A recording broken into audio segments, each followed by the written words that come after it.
So we have to take data. And so just think a minute. Usually at this point in the talk, when I talk about data, people's eyes are like rolling back in their head. They're like, oh God, I hate talking about data. But this is my take. If you hate talking about data, that's because you're collecting the wrong kind of data. Because all data is an opportunity to collect information about a question that you want to answer.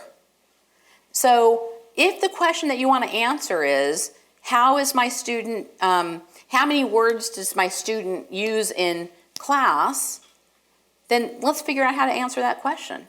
If the question I want to answer is, how many toilet accidents is my student having during the day, that's an easy one to answer. It's probably more important to say, moving on. If I want to know about how the child's playing with someone else, how am I phrasing that question? The important thing that we have to think about then is, are the data that I'm collecting allowing me to answer that question?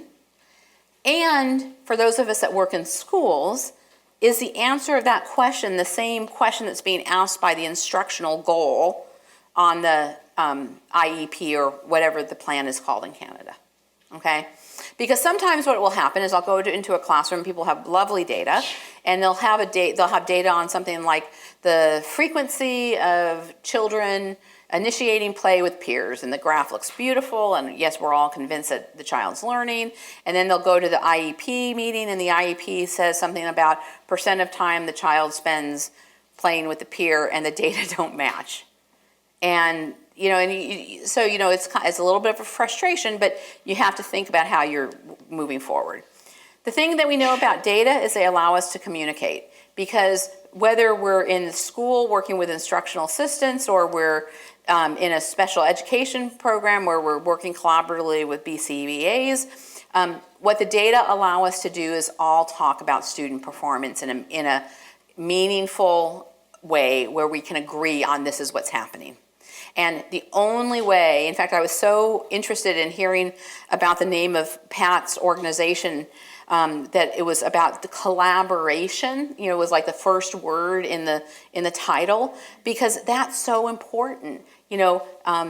Working with children with autism and other disabilities is a team sport.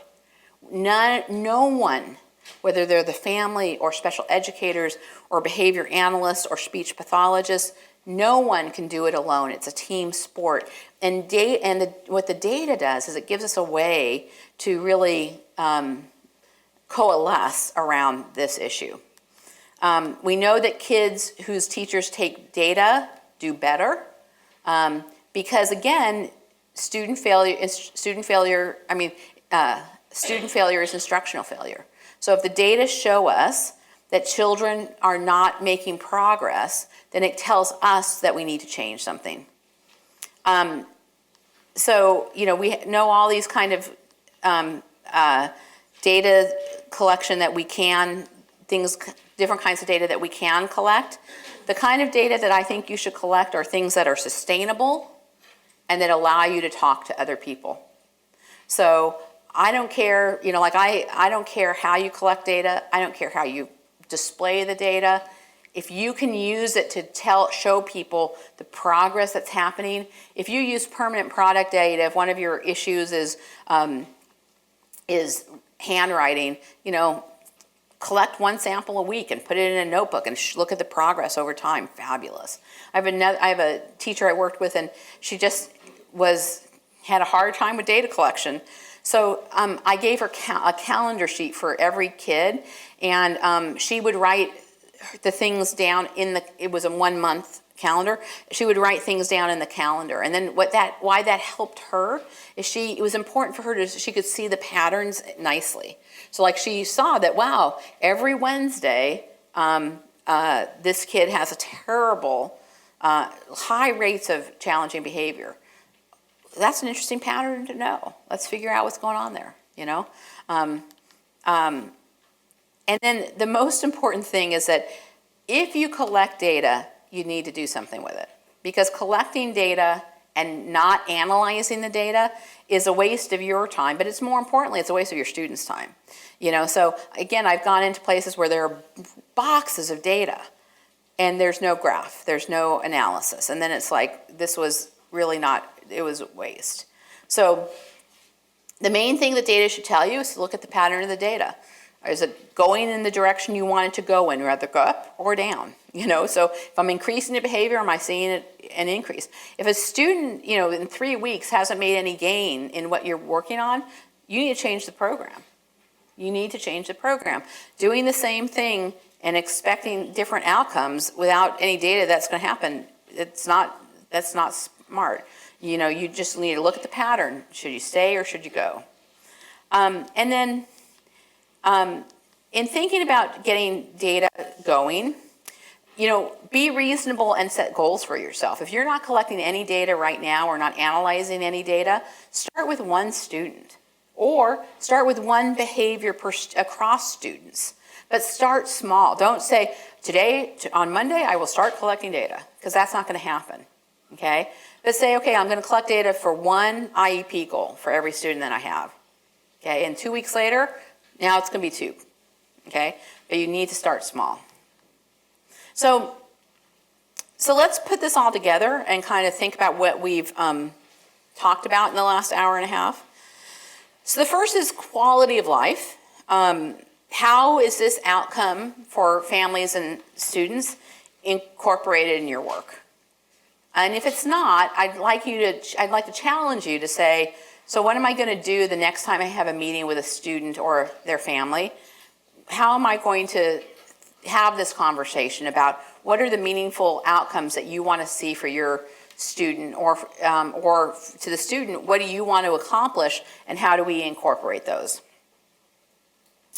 The second thing is intensity, and what does this mean to your programming? And again, how many opportunities to respond do children have every day? How am I incorporating this into my programming? Number 3 is I would challenge you to think about where your instruction falls along the decontextualized embedded spectrum, continuum, whatever we want to call it. Because if it's all in one or all in the other, you have to think, is that working for you? If it's working for you, if your kids are making great progress, good quality of life for everybody, maybe it's okay. But how's it working for you? Is there a place to change there? And then within all of that, are you teaching the right skills the right way?